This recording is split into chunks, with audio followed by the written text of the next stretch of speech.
time now. Alright, we just engaged all 8 individuals. Now we have 2 where we're still firing. I got him. Alright, you're clear? I'm just trying to find targets again.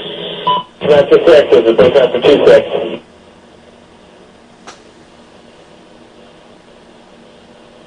Got a bunch of bodies laying there. Alright, we got about 8 individuals. Yeah, we got one guy crawling around down there, but we gotta definitely get him out. We're shooting some more. Hey, you shoot now, Paul. The Hotel 26, Crazy Horse, 1-8. Oh yeah, look at those dead bastards. Nice. 26, Crazy Horse, 1-8. Thank you, yes, Spear 02 flight, 3 chains up 4 this time. Spear 02, 3 chains. Nice. Good shoot. Thank you. One would think that by now, America would have made the connection between war and atrocity. Or are we too obsessed with our consumer-driven lifestyles, or too apathetic to even pay attention? Or perhaps we believe the military to be a refuge for miscreants and deviants capable of unspeakable acts of cruelty and barbarism. More likely, I think, confronting the incivility of war, the murders of civilians in Haditha and in Baghdad, the latter now documented in the infamous WikiLeaks collateral murder video, provides a welcome, though perhaps unpleasant and regrettable opportunity to reassert our commitment to the rule of law and to the dictates of our individual and or collective consciences. With an appropriate air of moral ascendancy, the apathetic, the supporters, and the opponents of war find common ground in dutifully judging and appropriately condemning, however reluctantly, those depraved individuals who dare tarnish the reputation of this great nation by violating the laws of God and of a man. Now perhaps I'm being a bit unfair in expecting the average American to grasp the nature, reality, and consequences of war. War cannot be understood, rationally or intellectually, by watching a film or by reading a book. To know war, you have to experience it, live it, feel it in your gut. The anxiety, the fear, frustration, boredom, hopelessness, despair, anger, rage. In truth, warriors exist in a world totally incomprehensible to those who have never had the misfortune of experiencing the horrors of the battlefield. Now, to those struggling to survive the next improvised explosive device or suicide bomber, war's negative effects are pervasive and cumulative. Every day living in a war zone is a netherworld of horror and insanity, in which respect for life and for the dignity of humankind loses all meaning. Life amid the violence, death, horror, trauma, anxiety, and fatigue of war erodes moral being, undoes character, and reduces decent men and women to savages, capable of incredible cruelty that would never have been possible before being victimized and sacrificed to war. As evidenced by these appalling events and so many others, the most recent of which was several Marines urinating on the lifeless bodies of Taliban fighters, warriors are dehumanized and desensitized to death and destruction. Judgments of right and wrong, morality, quickly become irrelevant, and cruelty and brutality a primal response to an overwhelming threat of annihilation. Consequently, atrocities in such an environment are not isolated, aberrant occurrences prosecuted by a few deviant individuals. Rather, they are commonplace, intrinsic to the nature and the reality of war, the inevitable consequence of enduring prolonged, life-threatening, and morally untenable conditions, what Robert J. Lifton describes as atrocity-producing situations.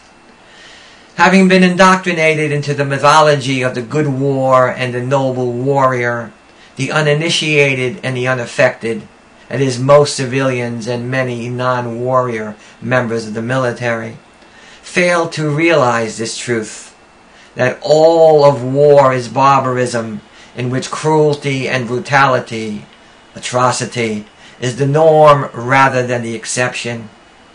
During World War II, for example, often cited and celebrated as the Good War, over 50 million civilians were murdered by both Axis and Allied nations. The Marines who killed the civilians in Haditha and the soldiers who so nonchalantly engaged the target, slaughtering some 12 human beings in the WikiLeaks video, are no different from the pilots and the bombardiers from the greatest generation who, with equal nonchalance, incinerated millions of civilians, women and children and old people, during the terror bombings of Hamburg and Dresden and Tokyo, Hiroshima and Nagasaki. Now, despite the moral depravity of their actions, these individuals were not born killers. Rather, they were created to do our bidding. First conscripted or lured into the military with promises of employment, a college education, or U.S. citizenship.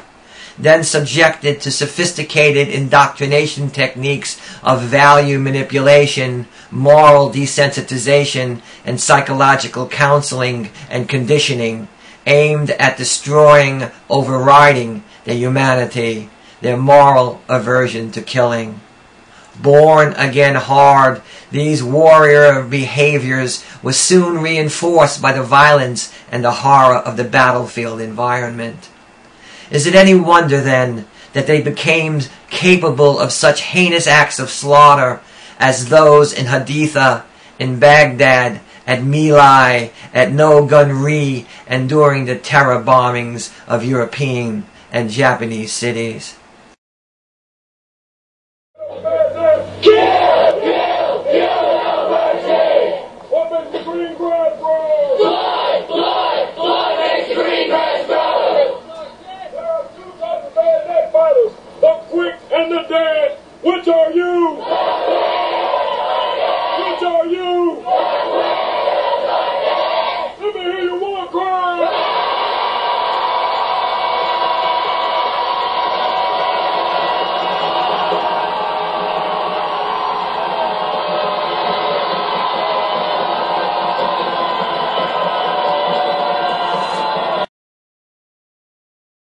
If we are truly concerned with justice, with America's moral integrity and the well-being of the troops, know that war itself is atrocity. Know as well that these young men and women chose not to be murderers, but patriots, willing to make great personal sacrifice in behalf of freedom and the values they held sacred. Children, ardent for some desperate glory, convinced of the old lie, dulce et decorum est, pro patria morti.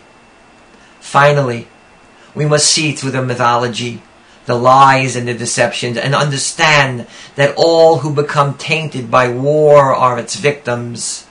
Consequently, the culpability of those we are so quick to condemn must be mitigated. While I do not justify or excuse the actions of these individuals, neither do I seek scapegoats in order to absolve myself of culpability and responsibility as citizen in a democracy in whose name these warriors were created and atrocities committed.